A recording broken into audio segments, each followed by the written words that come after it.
Hello and welcome to Byju's Exam Prep IAS. Welcome to the big news of the day. The topic for today's big news is the recent resignation of Imran Khan, the Prime Minister of Pakistan. He was removed through a no confidence motion yesterday passed by the Pakistan's National Assembly. In this short and crisp analysis, we will understand how this no confidence motion was passed. We'll also understand who is likely to succeed Prime Minister Imran Khan, and also what this political crisis in Pakistan means for India. See, the topic is in the news because Pakistan's Prime Minister Imran Khan has been removed from office through a no confidence motion which was brought by the opposition parties. It succeeded by a vote of 174-0. The Pakistan's National Assembly's total strength is 342. The opposition party needed only 172, but they got 174 votes. We had discussed the events leading up to this no confidence motion in other videos previously. You can find those links with this video as well to update yourself about the events which had taken place previously. Now, why was this no confidence motion passed yesterday? See, there was a lot of drama regarding this no confidence motion in Pakistan. The opposition parties had brought out this no confidence motion last month. The speaker had assigned a date of April 3rd to hold this no confidence motion, but it was dismissed by the deputy speaker Qasim Suri on April 3rd. Why did he dismiss it? He said that this was an anti-national attempt to change regime in Pakistan. Likewise, Pakistan's Prime Minister Imran Khan also blamed foreign forces like the United States to change government in Pakistan. But this action of the deputy speaker and the subsequent dissolution of the National Assembly of Pakistan was taken note of by the Supreme Court of Pakistan. The Pakistan Supreme Court passed a judgment unanimously by 5-0 saying that it's unconstitutional to dismiss the trust motion and also to dissolve the assembly when a trust motion is in process. The Supreme Court ordered that such a session shall be held immediately. In fact, it ordered it shall be held on Saturday, no later than 10:30 a.m. Now, yesterday again, when the no confidence motion was held, the drama again unfolded. The no confidence motion was delayed 4 times.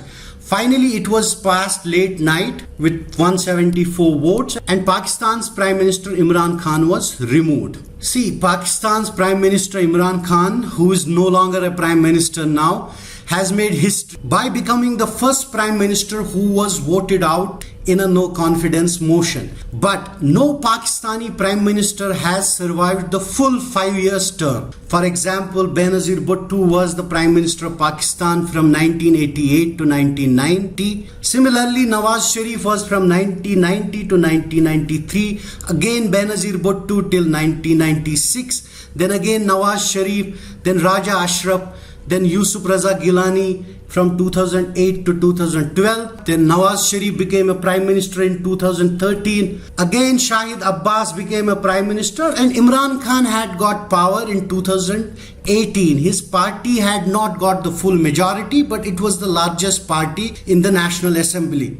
Then he was elected as Prime Minister with support from other parties. Now, in short, no Prime Minister has completed full term of 5 years. As you can see, from 1973 onwards, all Prime Ministers have either completed 3 years or 4 years of term. Now, what about no confidence motions earlier in Pakistan? See, there have been 2 attempts earlier against sitting Prime Ministers in Pakistan. One was in 1989 against Prime Minister Benazir Bhutto, but she survived the vote. So she was not removed in the no confidence motion. She defeated it. Likewise, there was another attempt against Prime Minister Shaukat Aziz in 2006, but he also survived the no confidence motion. So both Prime Minister Benazir Bhutto and Shaukat Aziz have survived these no confidence motions against them. Apart from these 2 prime ministers, there are also speakers of the National Assembly who have been targeted by the no confidence motion. For example, former Speaker of the National Assembly Chaudhry Amir Hussain was the target of two non-confidence motions. One was in June 2003, another was in October 2004.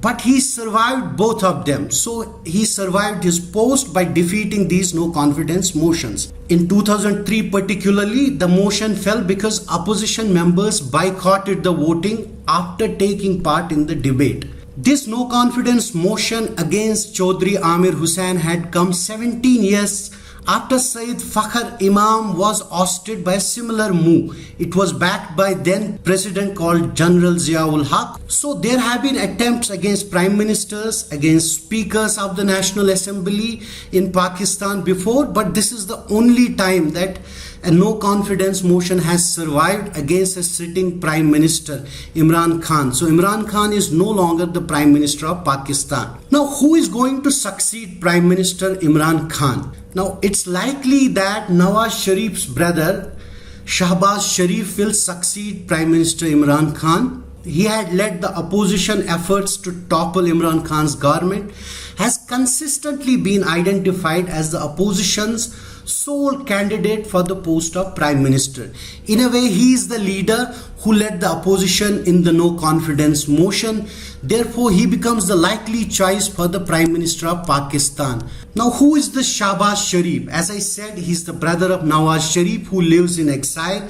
He was born in Lahore in 1950. He's the younger brother of Nawaz Sharif, who's the chief of Pakistan Muslim League Nawaz, and he was elected thrice as Prime Minister of Pakistan, who Nawaz Sharif. But this man, Shahbaz Sharif, has been Punjab's Chief Minister 3 times. He had held post from 1997 to 1999, then again in 2008 and 2013, and from 2013 to 2018.